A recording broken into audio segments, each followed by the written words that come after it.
Very pleased to have with us on the program right now our friend Julie Gunlock from the Independent Women's Forum. How you doing, Julie? I'm doing well, thanks. Absolutely. It's always good to talk with you. And you're writing about the because everything's political now. So you're delving into just layers of controversy by writing about Girl Scout cookies. You realize this, right? I do know this, and I did defend the Girl Scouts, and I know that leaves me vulnerable to some people who are big critics of the Girl Scouts. But in this case, I did defend them. And I love the fact you start out by talking about, who doesn't long for the days where you could just eat a damned cookie without agonizing about its origin, its ingredient list, the condition of the workers who made it, the plants and animals who gave their lives for it, or the people who are selling it to you, right? Right. One of your friends said, I just want to chew without so much guilt, but you will be made to care. Eating has become, really difficult territory. It is riddled with landmines.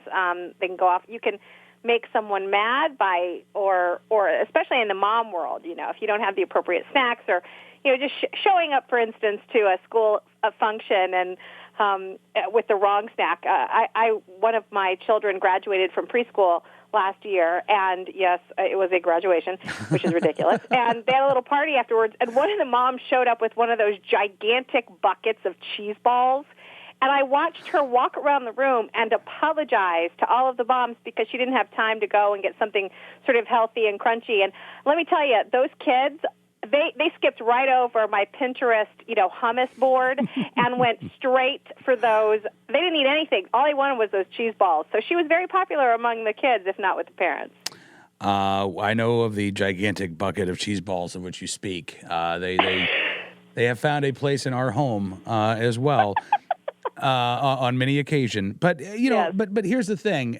So you're writing about the fact that now you've got people who are saying Girl Scouts shouldn't sell cookies because they make people fat, right? Because they're cookies, they should be selling celery sticks or tofu squares or something, but not cookies or carbon credits.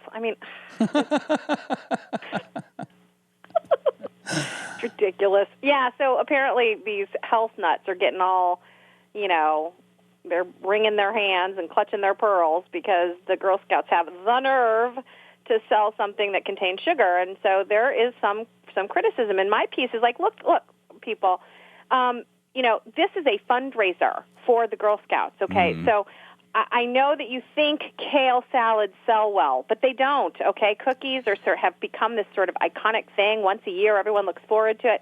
Look, I don't think anyone thinks these cookies are, the best thing in the world, but it's just a way to support a club that a lot of people support. And so, and it's fun. It's fun to do. And also there's some lessons about, it teaches girls how to, approach people and do a sales pitch. And it gives them confidence to sort of sell something and earn a for it. But then I talked about the nutrition. You can eat like 5 Do-si-dos for 160 calories. And there were a couple others that were really reasonable. 2, 3, 4 cookies. One of them was 5 cookies for under 150 calories. That is not a lot. And so what I also talked about is that in nutrition circles now, it's no longer moderation, it is perfection. So you're not supposed, it used to be where people were told, eat healthy, but, every once in a while, treat yourself. That is no longer the rule. The rule now is eat clean all the time. You need to get rid of all of these things from your diet. And you have Hollywood actresses who do these kind of cleanses, and they say that they're dairy-free and sugar-free and caffeine-free, and they go through this list of things that they don't eat. And that's becoming sort of the norm. And I think that's very unhealthy, particularly for girls. I cite some statistics on eating disorders and this new condition called orthorexia, this sort of, not having to be perfect all the time. And so I think the critics are doing great damage. I think it's terrible, and I think Girl Scout cookies are a good lesson to girls about eating, small so having a treat every once in a while. And, they come out once a year. It's the ultimate lesson that these things are not to be, consumed on a constant basis. Absolutely. But yet, you also have people who freeze them so they can eat them all year round, right? Pull them out of the freezer when they need a Thin Mint. I will say that we don't have any Girl Scout cookies in the house at the moment, but we do have approximately 50 bars of the world's finest chocolate, Julie, if you would like, at only $1. I'm sure this is something else that the food police can criticize, right? Because it's not just sure. the Girl Scouts, yeah, right? We've got our school fundraiser going on right now. Yeah, they can't stand and I write in the piece, look, people, it's a fundraiser. Cookies sell, sweet things sell, okay? That's why they're used. I mean, celery does not sell. So it's just kind of, it's another one of these things where people just get all upset about, there's no reason for it, and they take the fun out of things. They make people feel guilty, and now people are wondering, oh, maybe I shouldn't do that, maybe it's bad. It's just, again, it's taking the fun out of things. Well, I'm glad that you're here to bring back the fun, to bring in the noise, bring in the fun. Julie Gunlock from the Independent Women's Forum. Now we've only got a couple of minutes left here, but I also you're on a tear, Julie, about the CDC, right? Yeah, I've written 3 pieces on it. Yeah, yeah, I'm really tired of that. They're going to declare you a public health menace. You know that? Yeah, exactly.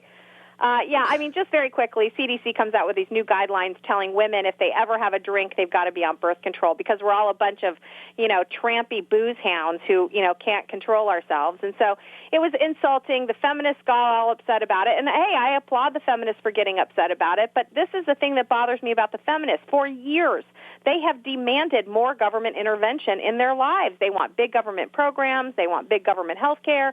And then they get something like the CDC coming out and pushing them around. Why are they surprised? They demanded this. So I find this